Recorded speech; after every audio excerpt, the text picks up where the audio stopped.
consegue fazer o acesso disso. Então, vamos lá.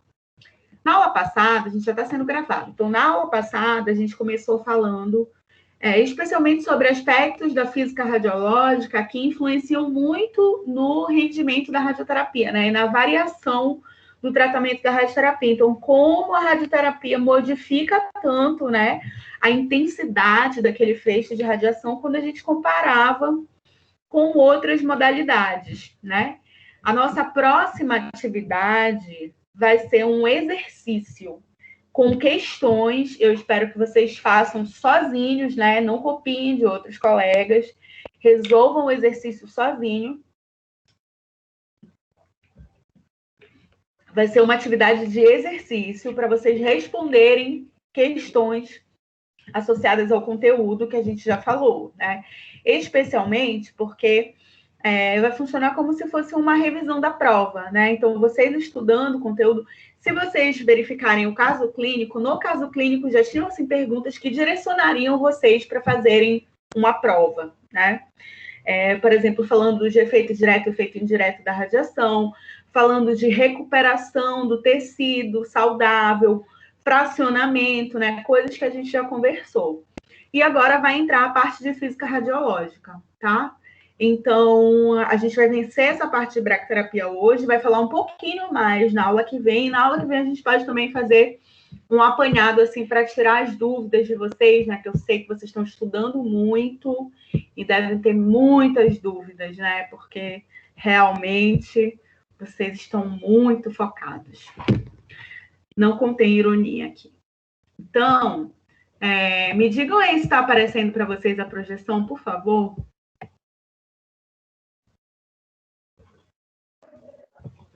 Tá aparecendo, gente? Para mim tá aparecendo. Para mim tá. Tá, né? Tá ótimo. Tá. Então, acho que na aula passada, a gente parou bem aqui nesse gráfico, não foi? Nessa tabela. Eu não cheguei a falar sobre isso aqui. Eu falei como é que era a unidade dos equipamentos de aceleração linear, né? Que era aquele super raio-x. E aí falei o que era o mega electrovolt, né? Quando a gente estava falando de voltagem, a gente tinha quilovoltagem, né? A gente tinha a voltagem que a gente conhece, 110, 120 volts, né? Aí a gente tinha quilovoltagem, que era a voltagem que funcionava para o equipamento de raio-x. E aí, quando a gente começava a falar de radioterapia para terapias profundas, né? Vocês lembram qual que é a diferença entre superficial e profundo na radioterapia? O que é uma terapia superficial? E o que é uma terapia profunda? Isso é questão de concurso, viu? É de acordo com a camada que o câncer afeta, Laise? Com a camada quanto? Quanto é para ser superficial e quanto é para ser profundo? Até 5 centímetros é superficial. Isso e aí. além desse limite é profundo. Isso, é isso aí. Até 5 centímetros, né? Especialmente até uns 3 centímetros, que normalmente são lesões da pele mesmo, assim, é o que a gente chama de lesão superficial. E essas lesões superficiais, elas podem até ser tratadas com métodos menos rebuscados, né? Métodos menos tecnológicos, por exemplo, com uma radioterapia 2D. As terapias profundas são essas que envolvem a mais de 5 centímetros de profundidade na pele. Então, são essas que estão dentro da cabeça, são essas que estão dentro dos órgãos, né? O câncer que está instalado dentro do pulmão, dentro da mama, o câncer que está instalado lá dentro do fígado daquele paciente, então lá no colo uterino da paciente, né? Isso está a mais de 5 centímetros da pele. Essa pergunta é uma pergunta importante, tá? Muito bem. Aí eu falei esse gráfico aqui para vocês, né? Falei que tinham essas variações e que a gente ia ter aceleradores lineares, né? Que eram aceleradores lineares super modernos. Então, a gente ia ter, assim, aceleradores lineares que eram grandes bombas, assim, de emissão de raio-x energético, né? Que atuavam com 3 megaelectrovolts, com 7 megaelectrovolts, com 12 megaelectrovolts, até com 40 megaelectrovolts já tem, né? Super aceleradores. Bem, a fisioterapia de... Oi? A Alessandra está tentando entrar. Não está aparecendo aqui para mim. Será que ela caiu? Vamos ver aqui se ela volta. Eu vou tentar falar com ela. Tá. Ela apareceu aqui, Bruno?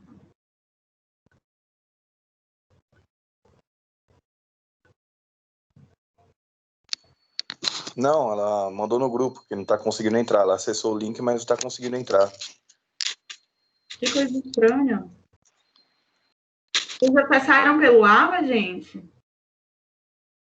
Ou vocês entraram pelo aquele link antigo? Eu entrei pelo AVA. Ah, tá. Pode falar para ela tentar entrar pelo AVA, então, Bruno, por favor? Beleza, vou tentar falar com ela. Eu vou continuar aqui, aí você me chama se ela aparecer, tá bom? Bom. Professora, Oi. desculpa, cortou o som para mim aqui agora há pouco. A professora estava falando da espessura de raso e profundo. Era sobre o que mesmo? Então, o que a gente considera como um tratamento profundo e o que a gente considera como um tratamento superficial, né? Na radioterapia, então, é profundo tudo aquilo que está a mais de 5 centímetros da pele, né? Então, aqueles cânceres que estão localizados lá dentro do estômago, o câncer que está localizado na suprarrenal, um câncer que está localizado no cérebro, né, que está a mais de 5 centímetros de profundidade, é o que a gente chama de terapia profunda, né? E essa terapia a gente usa aceleração linear, a gente usa modalidades de modulação, como o MRT, né, para tentar diminuir a exposição das áreas ao redor e emitir a maior quantidade de radiação naquele tumor que está mais profundo na pele. Tá bom? Tá bom, muito obrigado. bem. Então, olha só. Na teleterapia, a gente já vem falando sobre isso, né? Então, na teleterapia, o conceito que a Sociedade Americana de Câncer define para a radioterapia externa é isso, né? É utilizada uma máquina e essa máquina direciona o feixe de fora do corpo para o tumor. Então, é uma máquina que vai de externa, tá? A maioria dos pacientes recebe essa radioterapia externa durante muitas semanas. Então, fica assim, 4 semanas de tratamento, 5 semanas de tratamento, né? E isso é feito num regime ambulatorial, que a gente chama. Então, o regime ambulatorial é aquele que não precisa de internação. Então, o paciente vem, faz hoje, vai embora para casa dele, volta amanhã de novo. E isso é feito com acelerador linear, que funciona ali na faixa de energia do mega eletrovolt, né? Então, mega eletrovolt, 1 mega eletrovolt é equivalente a 1000 kiloeletrovvolts, né? E se a gente for comparar com os eletrovolts, significa que são 1 milhão de eletrovolts, né? Obviamente, dá para ligar esse aparelho, não, né? Não dá, porque está passando 1 milhão de eletrovolts essa voltagem, que é a luz do eletropaulo? Não, né? Não é essa. Então, a gente vai começar a conversar hoje sobre bracterapia, especialmente falando sobre 2 modalidades, que é a bracterapia de próstata e bracterapia de colo uterino, que hoje, né, a BRAC acaba sendo feita em muita maior incidência para essas 2 regiões, né, para câncer de próstata e para câncer de colo uterino. Uma fonte de radiação vai ser colocada dentro do paciente ou perto daquele tumor. Então, bracterapia é o que a gente chama de radiação interna, né? É a radiação de contato. Essa bracterapia, ela está dividida em relação à dose de 2 formas. O que a gente chama de alta dose de tratamento de alta taxa de dose, que é HDR, e o que a gente chama de baixa taxa de dose, que é LDR, né? Isso são siglas para High Dose Rate e Low Dose Rate, né? Em geral, as bracterapias que são de alta taxa de dose, elas são feitas uma única vez, então elas são feitas a partir da inserção desse aplicador numa cavidade do paciente. A gente vai falar disso para o câncer de colo uterino, ou ela pode ser implantada se ela for de baixa taxa de dose. Então, significa que aquele paciente ele recebe uma pequena quantidade de radiação e esse elemento radioativo é implantado no paciente. É feito um procedimento cirúrgico, colocado sementes radioativas nesse paciente, e ele fica lá com aquela semente até aquela semente modificar a sua forma, né, e se transformar num elemento mais estável. A gente vai ter que voltar nesse conceito aqui, que eu sei que vocês sabem muito bem o que é isso. Esse conceito é um conceito muito famoso, se chama radioatividade. Só falando uma informação. Agora a Lê está aqui. Então, só falando uma informação útil, né, para a gente, a radioatividade é um conceito descrito pela Marie Curie, né? A Marie Curie, ou Curie, ou Curie, como vocês preferem falar. Então, a Marie Curie é quem gera esse nome radioatividade, né? Então, a radioatividade ela é definida como a capacidade que determinado material tem de emitir radiação espontaneamente. Então, ele está passando por processos físicos e, a partir dessas mudanças físicas da estrutura daquele átomo, né, especialmente a partir dos processos de desintegração nuclear que esse átomo sofre, ele passa a se transformar em um outro elemento. Mas para que ele deixe de ser o elemento instável que ele é e se transforme num elemento estável, o núcleo desse átomo, ele passa por muitas modificações. Ele sofre quebras, né? A gente falou disso na aula passada. Esse parâmetro de medida que a gente usa para quantificar a atividade de fonte radioativa, né, o que a gente mede em Becquerel, que é a atividade em Becquerel, ela nada mais é do que a medida que a gente faz sobre o processo de desintegração por segundo que está acontecendo no núcleo daquele determinado átomo. Então, o primeiro átomo que foi verificado isso foi o urânio. O primeiro elemento radioativo que se percebeu essa função, né, que foi descoberto pelo Henri Becquerel, juntamente com Pierre e a Marie Curie, foi o urânio, né? E eles perceberam o seguinte: o que era a radioatividade numa forma prática? Então, a gente vai pensar num sapato novo, tá? Isso aqui é um sapato novo. Esse sapato é muito novo, ele é super energético, tá com muita vontade de estar na rua, tá? Então, à medida que eu vou andando com esse sapato, né, aquele solado, ele vai começando a desgastar, certo? De forma que eu vou usando esse sapato, ele está desconfortável no começo, mas eu passei a usar ele durante 40 dias e ele começou a ficar confortável, ele começou a ficar estável para mim. E o solado dele, como é que tá agora? Eu usei ele 40 dias direto. Como é que tá o solado desse sapato?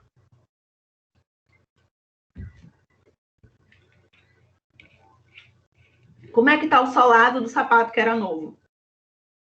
Tá gasto, né? Tá gasto, né? Tá desgastado.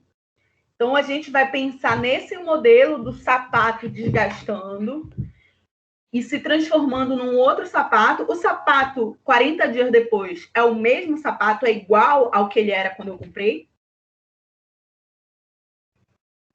Com certeza não. Não, não é, né? Se eu for vender esse sapato custou R$200, eu usei ele 40 dias, desgastei todo o solado dele, e for vender ele de novo, eu vou conseguir vender ele por R$200?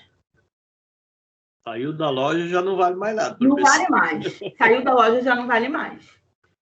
Esse fenômeno é um fenômeno que ilustra muito didaticamente como funciona o processo de radioatividade. Então, na radioatividade, a gente tem um átomo, tá bom? Esse átomo, ele é um átomo que o núcleo dele é muito energético. E o fato dele ser muito energético, ele precisa se livrar dessa energia para ele conseguir estabilidade. Porque pelo fato dele ser muito energético, ele é instável. E aí, o que acontece para essa estabilidade vir? Este átomo, ele começa a desgastar. Como é que ele desgasta? O núcleo desse átomo, aí finge que a gente está falando de um átomo de irídio, que é o que a gente usa na radioterapia. Então, esse átomo de irídio, ele é novinho, ele acabou de chegar da do IPEM. A gente comprou lá no IPEM, Instituto de Pesquisa de Energia Nuclear, eles venderam para a gente uma fonte de irídio, ou eles venderam uma fonte de iodo, ou qualquer outro elemento, né? Então, ele chegou super energético, emitindo radiação para caramba. Então, como é que ele se desgasta? Este núcleo desse átomo, que é extremamente energético, ele começa a sofrer desintegrações nucleares. E nesse processo de desintegração, ele tem a capacidade de emitir radiação. Essa radiação, ela pode ser alfa, ela pode ser beta, ela pode ser gama, né? Especialmente na braquiterapia, a gente vai ver que a maioria dos elementos emitem radiação beta ou emitem radiação gama, né? Que são as radiações mais viáveis para o tratamento. E aí ele sofre uma desintegração no núcleo e emite uma radiação. Lembram disso, né? O núcleo, especialmente os elementos que emitem radiação gama, né, são elementos extremamente energéticos, porque a radiação gama de todas as radiações todas as radiações ionizantes é a radiação mais energética. E aí a gente vai ver que ele emite... Oi? Maíra e...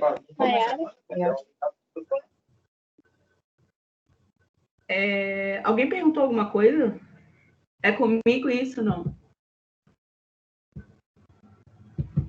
Tá, ok. Então, a gente vai ver que esse elemento, que era extremamente energético, ele vai sofrendo desintegrações nucleares, e ele vai se transformando em um outro elemento, né? Esse outro elemento, sempre um elemento radioativo está sofrendo desintegrações para que ele possa chegar na sua forma estável. Ele não vai ficar emitindo radiação para sempre. A gente sabe disso a partir de um conceito muito famoso. Esse conceito é o conceito de meia-vida, que é quando esse elemento ele já decaiu, desgastou o sapato, desgastou, até que ele chegou na metade da atividade dele. Então, ele chegou na meia-vida radioativa dele. Às vezes, essa meia-vida radioativa já transformou esse elemento num outro elemento, que também é radioativo. E aí, ele vai emitir radiação, até ele chegar na metade da metade. E aí, ele vai decaindo, até que ele não emite mais radiação. E chega na sua forma estável. Esse processo de meia-vida, até ele chegar na sua forma estável, pode ser um processo rápido, como acontece, por exemplo, com o Tecnesse, que demora 6 horas só para decair e se transformar na sua forma estável, né? Ótimo, elemento radioativo rapidola. Assim como ele pode demorar 300 anos. Ou, como no caso do césio, a meia-vida do césio demora 30 anos. Ou seja, o acidente de Goiânia que aconteceu com aquela bomba de radioterapia em 86 tem 34 anos já. Então, se existe resquício em alguma área, né, aí eles trataram, soterraram as coisas, enterraram as pessoas que morreram com chumbo, tentaram preservar ao máximo, né? Mas se porventura ainda houvesse resquícios daquela atividade de césio, a forma de meia-vida do césio ainda emite radiação. É metade da atividade? Mas radiação? Ainda é. Então, se existisse, né, hoje é muito controlado. Foram vários estudos que foram feitos, né? É muito controlado tudo. Ela iria emitir radiação, mas não iria contaminar mais ninguém. Não iria mais contaminar, porque, assim, contaminação, né, envolve a gente estar em contato. Então, a gente teria que contaminação é isso, a gente se contaminou, a gente pegou no material radioativo e se contaminou com ele. Aí, essa contaminação pode ser externa, por aqui por fora, ou ela pode ser interna. A gente comeu o material radioativo, que foi o que aconteceu com aquela bebê, né? Aquela neném. Radiação, professora? Não entendi o que você falou, Bruno. Qualquer pessoa que tenha se contaminado com material desse tipo emite radiação? Qualquer pessoa que tenha se contaminado, né, e não tenha sido devidamente descontaminada, ela está emitindo radiação, sim. Boa pergunta, Bruno. E Ela está emitindo radiação, sim. Por isso que quando a gente trabalha nesses setores, por exemplo, de medicina nuclear, ou nesses setores de pesquisa, né, tipo o IPEM, existe todo um protocolo para avaliação de contaminação. Então, você entra lá nos containers que contém os elementos que eles vendem, né? Eles vendem material radioativo, é bem legal. Seria maravilhoso se um dia vocês tivessem a oportunidade de conhecer esse lugar. Eles têm um galpãozão, né? E nesse galpão tem várias salas em que são feitos vários experimentos diferentes para venda de materiais radioativos, esterilização com os materiais radioativos que eles têm lá. E quando você entra, você é avaliado para ver se você não está com o nível de radiação alterado, com o medidor Geiger-Miller. E quando você sai, você também é avaliado. E uma coisa que eles avaliam são as suas mãos, né? Que pode estar, onde a gente tem alto risco de contaminação. E outro lugar que se avalia é a sola do sapato. A sola do sapato, porque eventualmente você pode ter pisado em algum material que pode ter, sei lá, sido contaminado numa bancada, caiu no chão, ninguém viu, qualquer coisa assim. E aí você é medido no sapato, né? Para que você não corra o risco de ser uma radiação ambulante levando radiação no seu sapato. Mas, pois bem, então a gente vai ver isso, né? Esse processo, então, da radioatividade, ele vai ser dado a partir deste conceito, né? Que é a desintegração desse núcleo, né? Que é extremamente energético, então ele tem um excesso de energia, ele emite radiação alfa, beta ou gama a partir de desintegrações nucleares, então esse núcleo quebra mesmo, né? Ele se desintegra e essa desintegração acontece numa quantidade de segundos, e é isso que a gente mede, né? Quando a gente está falando que um núcleo é muito energético, menos energético, nada mais é do que a quantidade de desintegrações por segundo que ele está sofrendo. E essa desintegração acontece, né, com a finalidade de que esse elemento se torne estável. Quando isso acontece, esse elemento deixou de ser radioativo e se transformou num núcleo estável. Então, ele se transforma num outro elemento, né? A radioatividade, como eu falei para vocês, né, ela vai acontecer com aqueles elementos que não conseguem manter aquele núcleo unido, não tem energia suficiente para manter isso, né? Vai acontecer a partir da emissão de radiação alfa, beta e gama. O decaimento, né? Ou seja, as várias desintegrações que o núcleo vai sofrer,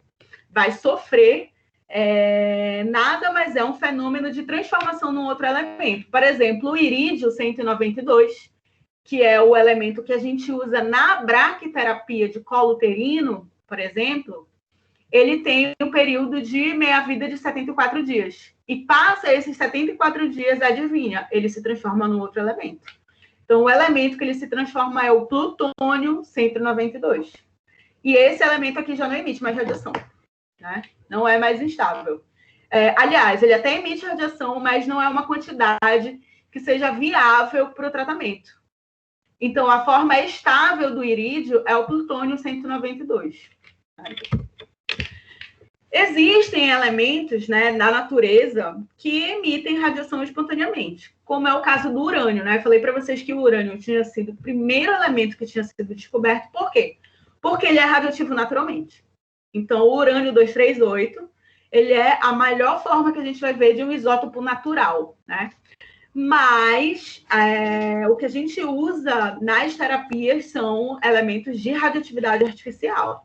O que significa isso? Esses elementos, eles foram produzidos, né, por transformações nucleares. Então, a instabilidade do núcleo deles, ela foi induzida num reator nuclear, né? Então, a gente tem esse cobalto, né, numa forma... Tem alguém tentando entrar aqui? Não. A gente tem esse cobalto, né? E para ele se tornar radioativo, ele sofre um bombardeamento, né? Então, é jogado, assim, elétrons nele, é jogado uma bomba de elétrons para que o núcleo dele sofra alteração e ele se torne cobalto 60, por exemplo, que foi utilizado durante muito tempo na teleterapia. O irídio 192 e o iodo 125 são elementos que a gente usa para tratamento, tá? Vamos deixar muito claro uma coisa, né? O iodo 125 é o que a gente usa para tratamento na radioterapia. o iodo 131, tá? 131 é o iodo que a gente usa na medicina nuclear, né? É aquele iodo que a gente usa para os pacientes que vão fazer tratamento de tireoide ali, avaliação de tireoide, tá? Muito bem. Então, bracterapia de baixa taxa de dose, né? A gente vai começar a conversar agora sobre pacientes de câncer de próstata, tá? Então, a bracterapia de baixa taxa de dose, especialmente para o paciente de câncer de próstata, envolve fazer a inserção de aplicadores. Então, é um método cirúrgico, né, que vai ser implantado o material radioativo na próstata do paciente. Quem é o paciente que vai fazer bracterapia com o iodo? É o paciente que está com um bom prognóstico, né? Que está com estadiamento inicial, que ele não tem metástase, ele não tem avanço para outras áreas do sistema reprodutor ali dele, ele não está com uma meta retal, por exemplo, ele está com um estadiamento inicial que está localizado na próstata, né? Existem vantagens de fazer o implante com a semente radioativa quando a gente compara a quimioterapia ou a retirada total da próstata e a radioterapia externa. E a principal vantagem que a gente vai ver desse paciente é o que é o carro-chefe da radioterapia, preservar o tecido sadio e os órgãos que estão próximos ali daquela área do paciente. Então, o que a gente vai usar são implantes de iodo, né, 125.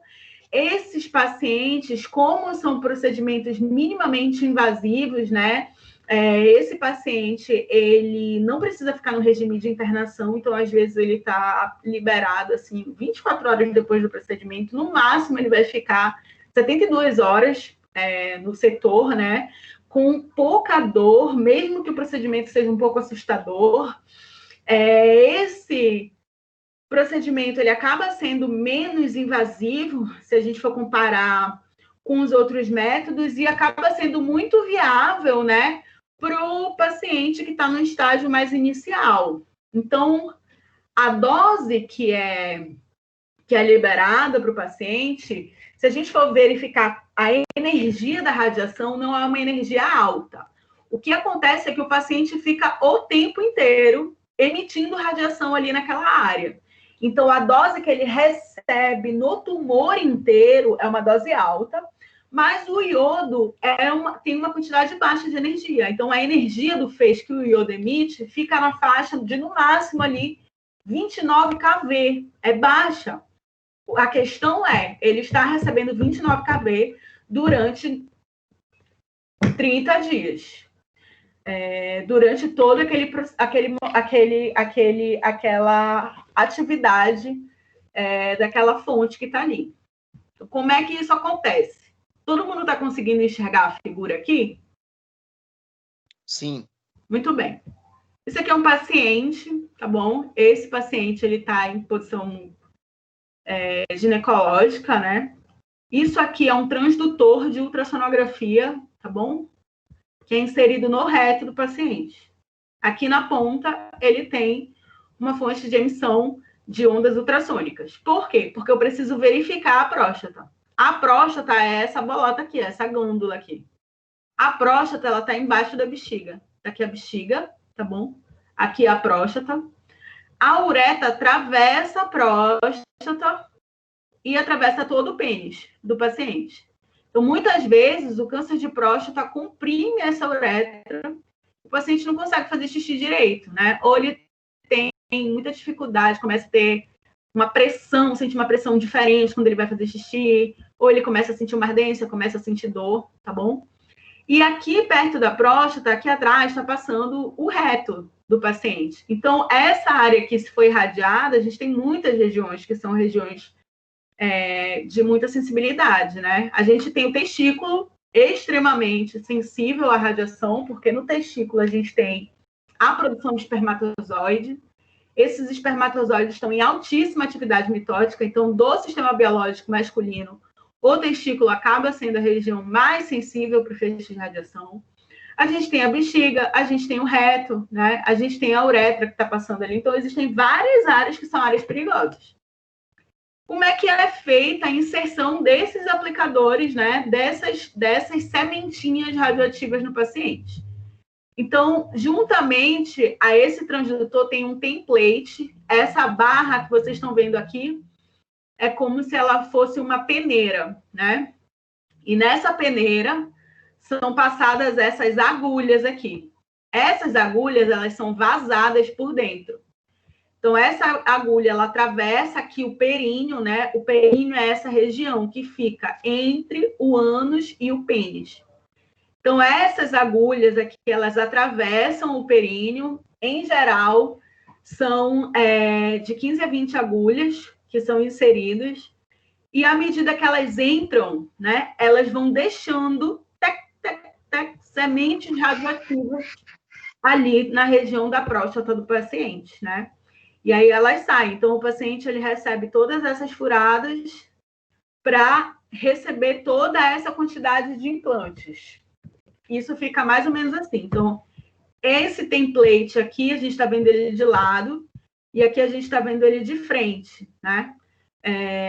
E isso aqui vai ser inserido lá na próstata do paciente, né? Aqui a gente tem agulhas que vão ficar só para emitir dose de radiação na hora, mas o fundamento é o mesmo. É colocada essa agulha, elas têm marcações certas, assim, né? Elas têm meio centímetro de separação entre uma e outra, porque todas as áreas precisam ser milimetricamente calculadas. E esse paciente, ele é cronometrado, né? Aqui a gente está vendo o aplicador, né? A gente está vendo o retinho do paciente sendo preso no reto do paciente, e isso avaliado por método de imagem, né? Porque a gente precisa ter certeza de onde está essa semente, onde é que ela está ficando, né? Aqui a gente tem uma ideia da distribuição dessas sementes. Vocês estão conseguindo ver que tem vários pontinhos aqui? Aqui a gente tem um raio-x pélvico, tá bom? Esse raio-x, ele tá todo gradeado, ele tá todo marcado. Então, a gente consegue ver a distribuição disso nesse paciente. Então, todas essas sementinhas, né? Acaba sendo um tratamento muito caro, porque a semente, ela é muito cara. E aí, o paciente fica com isso. E aí, o que eu faço depois com essa semente? Eu volto, abro o paciente, tiro todas essas sementes de volta? Não, né?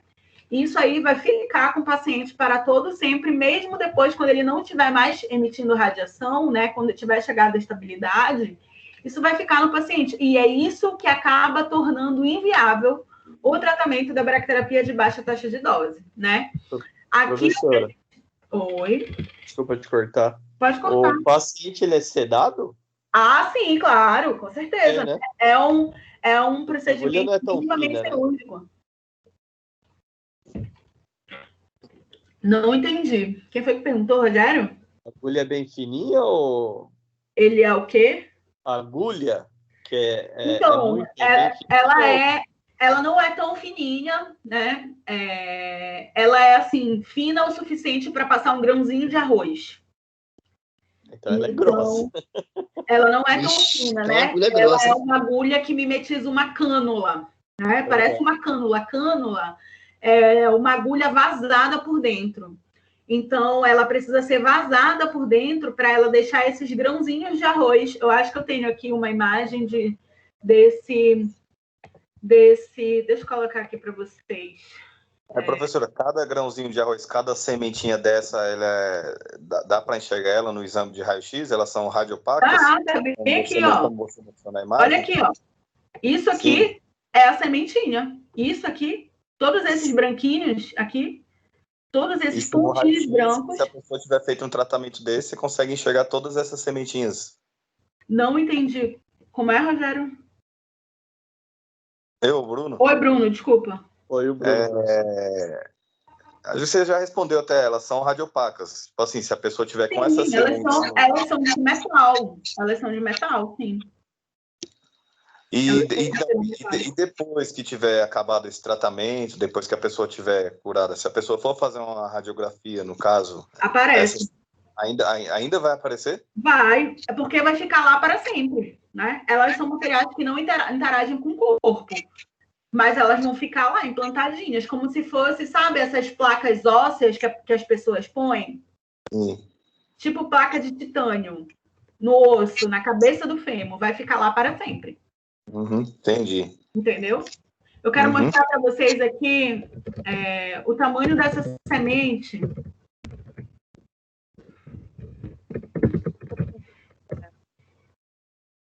Para você, na mão, assim, para vocês verem o tamanho dela, assim, como ela é semelhante a um grão de arroz. Vamos ver aqui se a internet vai responder. Então, aqui, ó. Aqui, deixa eu ver se tem na mão.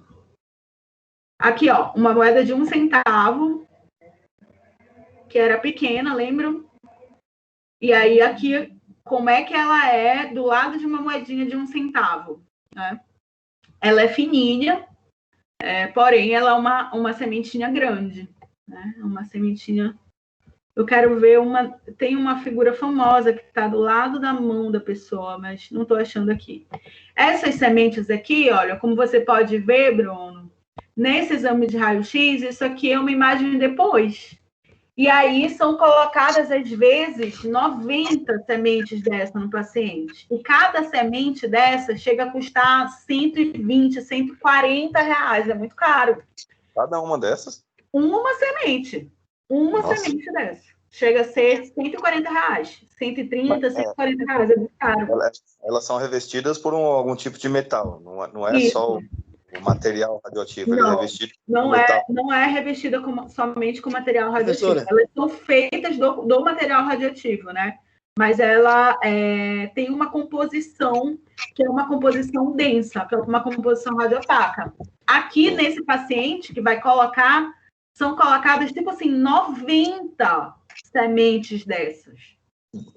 É bem doloroso, doloroso e caro também, né? Doloroso não é porque o paciente está anestesiado, né? Deixa eu voltar aqui para vocês. Doloroso não é porque o paciente está anestesiado, então o paciente não sente aquilo, né? E depois a recuperação dele é muito tranquila. Mas o que é caro. E, na verdade, como a gente não tira depois essa semente do paciente, isso acaba sendo uma das maiores complicações, porque o paciente fica com aquele material. Então, não é um material retornável para a gente, entende? Então, acaba sendo muito caro. Imagina, 90 sementes, cada semente 130 reais, 140 reais. E isso, quando o dólar ainda era, sei lá, R$ 4,80, né? Imagina o quanto não deve ser agora que o dólar está R$ 5,00 e tanto, né? A gente tem produção dessas sementes aqui no Brasil. No IPEM se faz isso, né? Oi? Esse tipo de tratamento ele é muito aplicado aqui no Brasil para câncer de próstata? Não, especialmente no SUS, a gente quase não faz.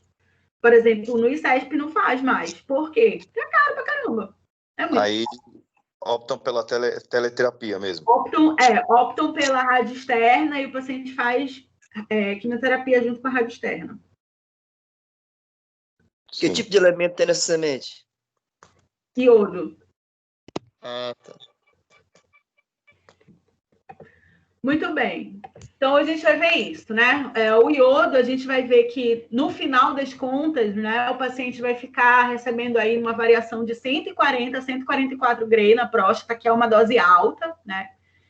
Essa radiação fica emitida ali durante 24 horas mesmo, de maior intensidade. Então, nesse tempo, ele fica internado, isolado, né? Por quê? Porque está todo mundo exposto. A exposição que a equipe recebe, ela é num período curto, porque elas são bem armazenadas, né? E logo depois, administradas no paciente, esse paciente é logo internado. Isso não é muito utilizado, como o Bruno perguntou, por várias questões, né? A primeira delas é que é muito caro. O paciente tem que ficar no local, né? Não dá para reutilizar, porque esse implante fica no paciente e a gente perde esse material, né? E é um material que custa hoje deve custar mais de 160 reais uma semente dessa, né? Provavelmente esses grandes centros assim ricos, tipo CIO, Aspen, ainda deve fazer. porque, né, as pessoas podem pagar por isso, mas o SUS mesmo é muito difícil conseguir cobrir isso. E ainda, né, o paciente precisa ficar internado, então ele precisa ficar no regime de internação pelo menos um dia isolado, porque ele está emitindo radiação, né? Quando a gente vai falar de bracterapia de alta taxa de dose, a gente está falando especialmente do tratamento com irídio, né? O irídio hoje é a principal fonte que a gente vai ver utilizada na bracterapia. Então, o irídio, ele tem uma meia-vida de 74 dias, né?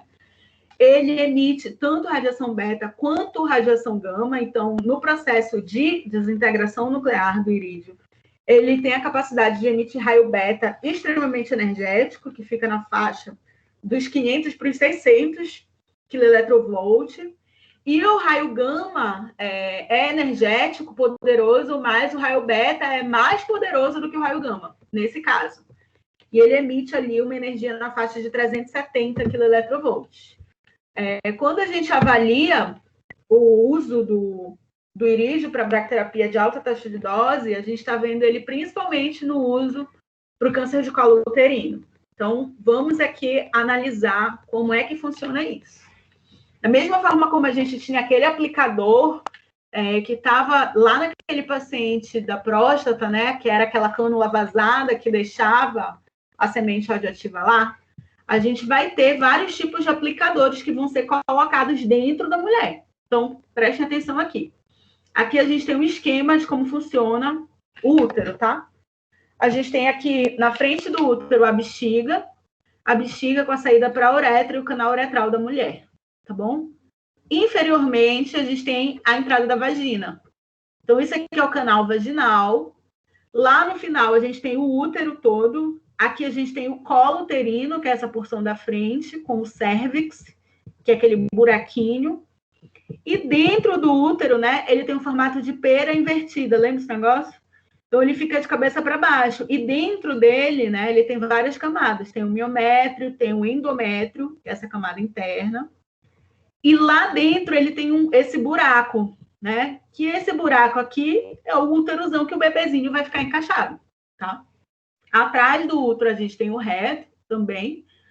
E no tratamento de radioterapia a gente também tem essas mesmas áreas que correm um risco ali de receber a quantidade de radiação. Então, a bexiga está sofrendo, a uretra está sofrendo, o reto está sofrendo. Às vezes aqui a cabeça do fêmur da mulher está sofrendo, né? No tratamento de radioterapia, quando a gente está falando de bracterapia de alta taxa de dose, a gente tem esse aplicador, né? Esse aplicador, ele é inserido numa mesa, e essa mesa, ela fica ele é inserido num fixador, e esse fixador fica preso na mesa. Por quê? Porque esse aplicador não pode mudar de lugar de jeito nenhum. Porque esse aplicador, aqui na ponta, ele também é vazado. E isso aqui vai entrar no útero da mulher. Porque a fonte radioativa, ela vai atravessar tudo isso, ela se movimenta. Ela vem como se ela fosse num fiozinho. Ela vai atravessar tudo isso, ela vai entrar no aplicador e vai sair lá na ponta do aplicador para emitir uma quantidade de radiação aqui em contato direto com a lesão. Entendeu? Nesse aplicador, e tem vários tipos de aplicador. Esse aqui é o aplicador reto, aí tem aplicador cilíndrico, tem aplicador duplo. Esses aplicadores, bem aqui, tem um sistema de medida deles, que aí eu vou ter noção de onde é que eu quero que essa fonte pare. Eu quero que ela pare nesse terceiro, porque o câncer está localizado bem aqui. Eu quero que ela pare aqui em cima, porque o câncer está localizado aqui em cima no endométrio. E essas marcações, elas são paradas dessa fonte. Onde é que essa fonte tem que parar? Ela vai parar 20 segundos aqui. Ela vai parar 50 segundos aqui. Ela vai parar 1 minuto aqui. E aí a gente vai ter pontos, né, de emissão de doses nesse paciente. Nessa paciente, no caso. Esse aplicador, ele está ligado num equipamento, né? Esse equipamento é um robozinho. Esse robozinho se chama microselecton aqui nesse caso. O microselecton é uma caixa de proteção que ele tem um sistema de saída da fonte, né? Que está vinculado a um computador. Na bracterapia de alta taxa de dose, ela acaba sendo assim, a bracterapia de colo uterino, especialmente da região pélvica da paciente. é bem delicado, né? A área toda ela precisa ser muito bem higienizada. Toda vez que a paciente vai fazer braquiterapia, ela faz, assim, em geral, 4 braques para colo uterino, então ela precisa estar bem higienizada. A gente limpa essa paciente com iodo, né? Essa paciente é passado um espéculo nela. O espéculo, para quem não lembra, é aquele pato, né, que abre o canal vaginal. E esse aqui é um aplicador que está sendo colocado. Então, esse aplicador vai ser colocado. Como é que é? Essa paciente, ela vai levemente anestesiada e vai analgesiada, né? Ela vai o objetivo é que ela não sinta nenhuma dor, né? Porque às vezes a região está friável, ainda está com sangramento. E aí ela vai analgesiada, ela não sente dor, né? E ela fica levemente anestesiada, então ela fica um pouco sonolenta, assim. Aí passa-se esse aplicador e aí começa o processo de fixação do aplicador, né? Esse aplicador, ele precisa ser aderido juntamente com o sistema de adesão dele, que fica inserido no reto da paciente, e todo esse sistema fica preso na mesa. Então, essa paciente, aqui embaixo, se vocês estão vendo bem por aqui, ele tem um sistema de parafusos que aderem esse aplicador vaginal e esse aplicador retal fica preso na mesa para que não haja movimentação, né? A paciente, se vocês observarem, essa paciente já está com pequenas queimaduras pélvicas, né? Provavelmente o efeito da radioterapia externa.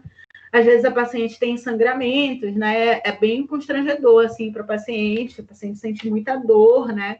A braquiterapia de alta taxa de dose, em geral, é quando as pacientes começam a ter os efeitos colaterais do tratamento mesmo, então, aquela estenose vaginal, né, o apertamento do canal vaginal.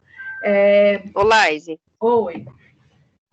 Essas sessões, ela dura em média quanto tempo? Porque tem que ficar nessa posição, no caso, né? Então, boa pergunta. Quanto tempo dura essa sessão? Isso é o assunto da próxima aula, que a gente vai falar de planejamento 2D e 3D.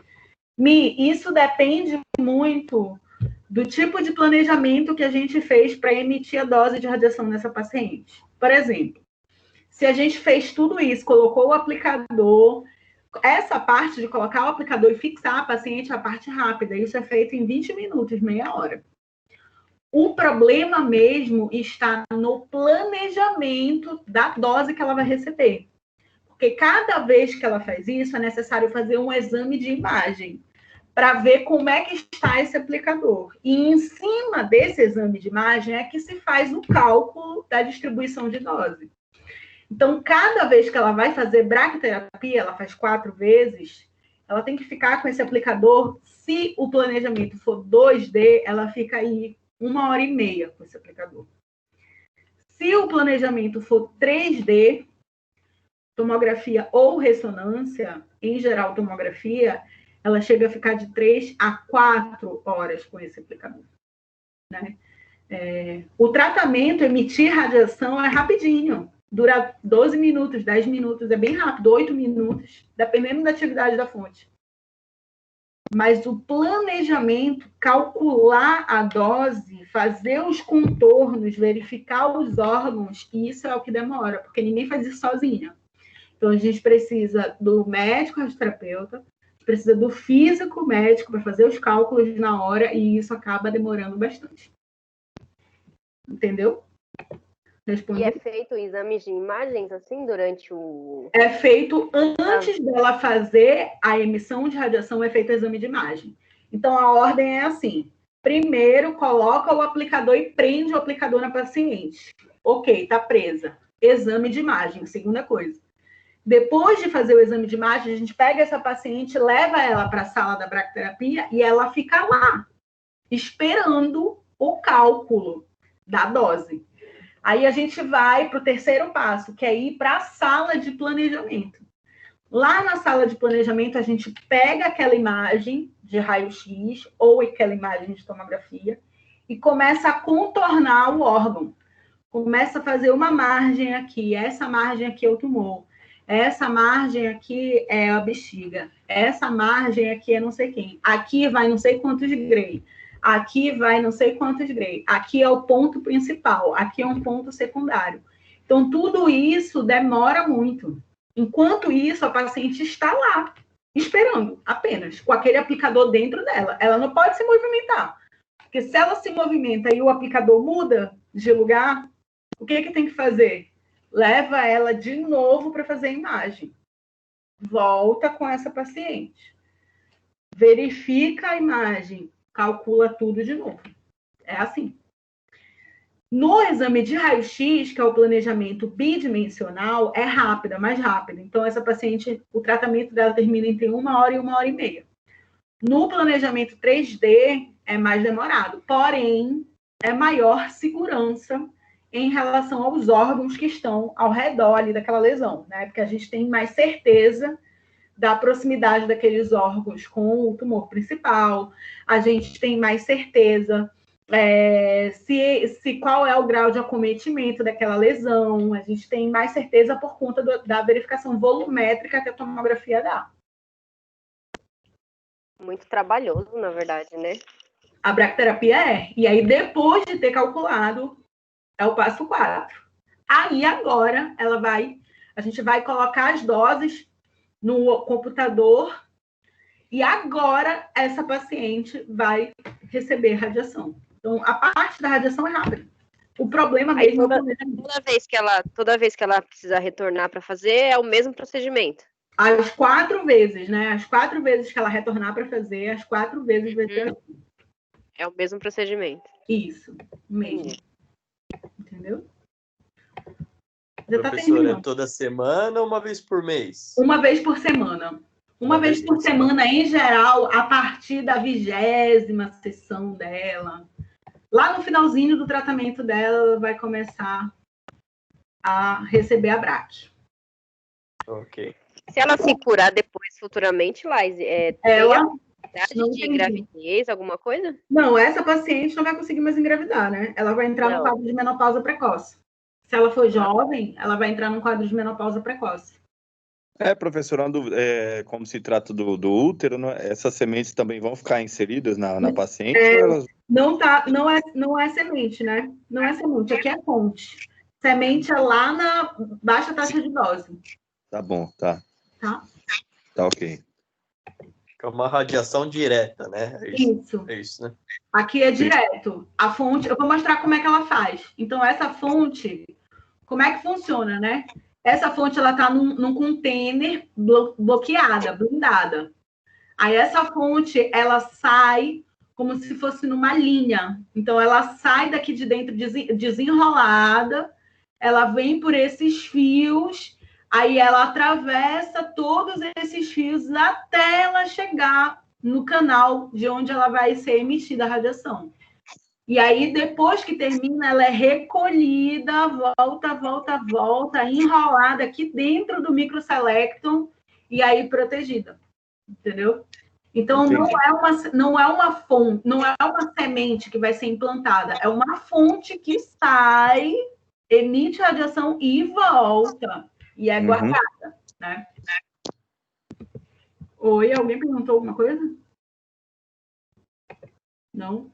Ok. Então, como é que troca a fonte? Aí a fonte, né, como ela tem uma meia-vida de 74 dias, ela é trocada assim de 3 a 4 meses, mais ou menos.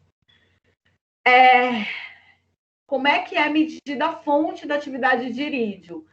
Quando esse equipamento microselect é um negócio tão bom, assim, tão maravilhoso, que quando a fonte chega numa atividade muito baixa, assim, que é 2 curie, o aparelho trava. Então, aquela fonte não sai mais do aparelho, porque ela não está com uma atividade viável, sabe? É ótimo. Então, a gente não tem risco, assim, de expor o paciente a quantidade de radiação baixa. Quanto custa para trocar a fonte? Aí vem a questão, né? Tipo assim, $3.000. $3.000 para trocar uma fonte. E isso acontece de 3 a 4 vezes no ano, né?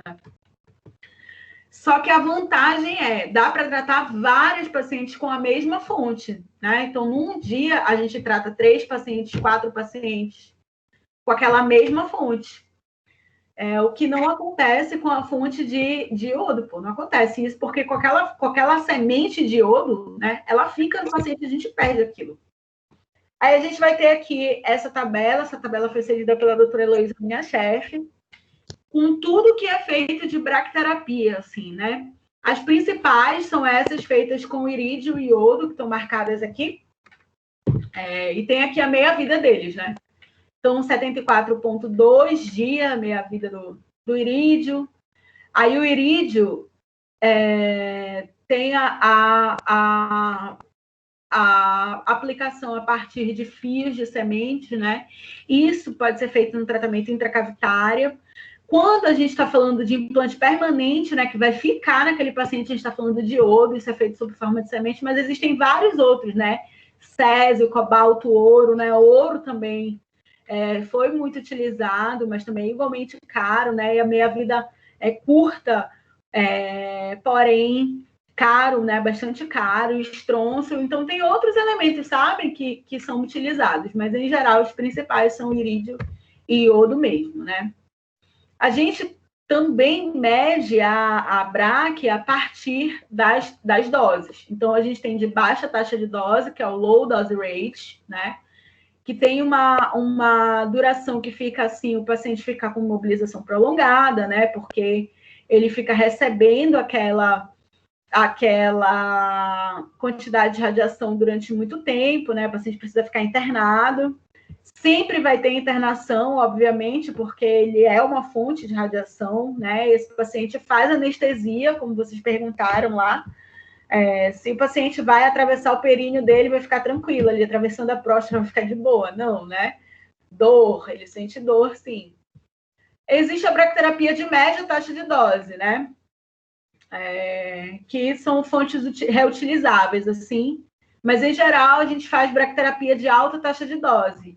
E na BRAC de alta taxa de dose, a gente tem a quantidade de radiação assim, maior de 12 Gray por hora. Então, por ser uma quantidade alta, né, ela dura só alguns minutos, o esquema é fracionado, então, em geral, são 4 sessões, quando a gente está falando de colo uterino. Essa fonte é reutilizável, então vários pacientes conseguem fazer ela, né? As pessoas, né, a equipe não tem contato, é ótimo, porque a paciente fica recebendo aquela irradiada sozinha.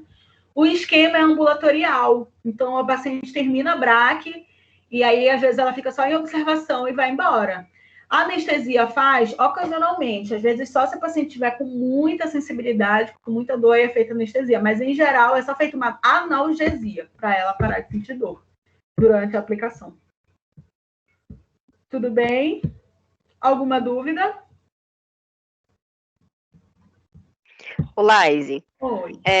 No câncer do colo do útero, no caso, toda essa preparação da higienização da paciente, a asepsia, é a gente que faz?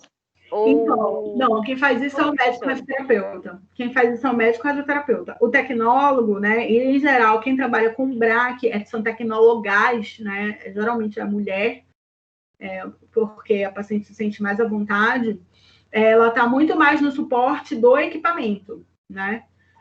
Muito mais na parte de assistência técnica do equipamento, de verificação das doses, de inserção de dados da dose, conferência de dose, algumas delas fazendo contorno e delineamento do órgão, né? Como o que eu faço. Então, a gente não tem aquele contato direto com o paciente. Essa né? parte do campo, né? Do campo de tratamento do paciente, quem faz isso é o médico radioterapeuta. Entendi.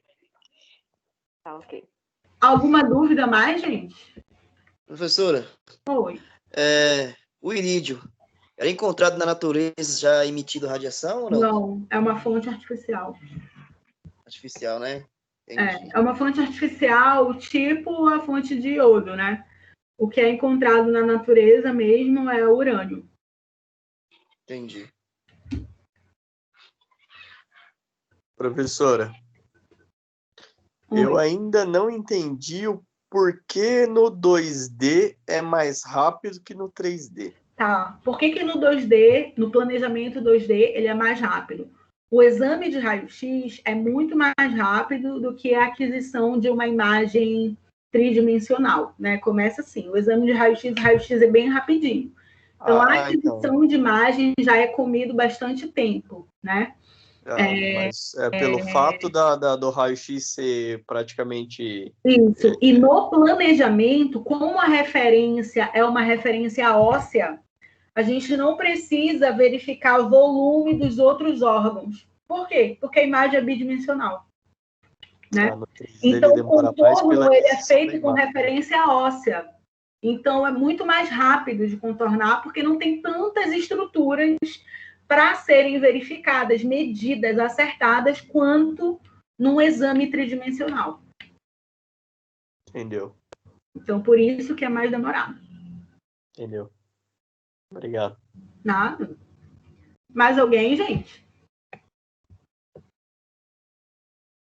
Ninguém tem mais nada para perguntar? Como que vocês estão, hein? Ô, Laise, essa parte da braquiterapia interna, você deu pra gente o exemplo do colo de útero, mas é utilizado em qualquer outro tipo de câncer também? Qualquer outro não. Por exemplo, câncer de oral, às vezes é utilizado, mas a braquiterapia lembra disso. A braquiterapia só é indicada para 10% dos pacientes que fazem radioterapia. Não é todo paciente que faz radioterapia tratamento que vai fazer braque. É só 10% dos pacientes. São casos específicos, né? Em alguns casos específicos. Próstata se faz muito.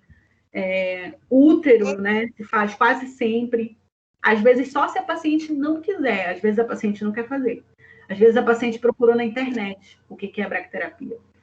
E aí ela descobriu um monte de coisa que às vezes pode nem acontecer com ela. Aí ela chega já dando a letra de cara. Eu não vou fazer esse negócio que tem que colocar dentro de mim. Aí o que a gente faz? Amarra a mulher e vai colocar um aplicador nela? Não quer, não faz. Não quer, não faz.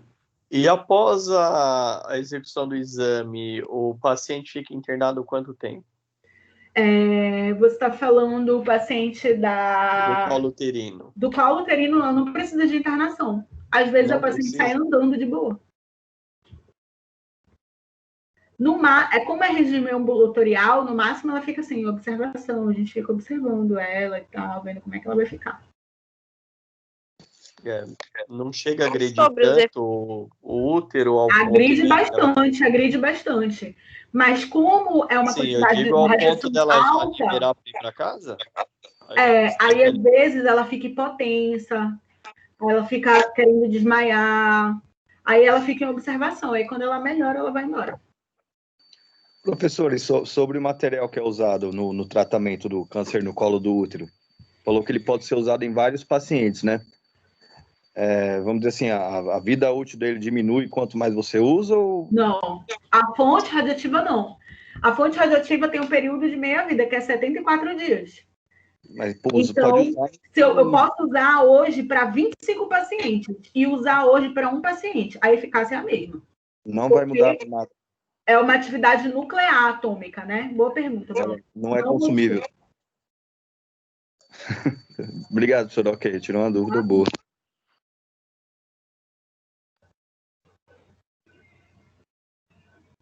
E aí, bebês? Estamos resolvidos hoje? A gente está finalizando o conteúdo da primeira avaliação.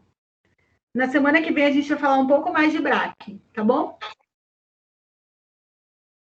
Alguma dúvida mais? Beleza, professor. Então pronto, estamos resolvidos. Beijo, boa noite, gente. Boa noite, professora. Tchau. Boa noite a todos. Tchau, tchau.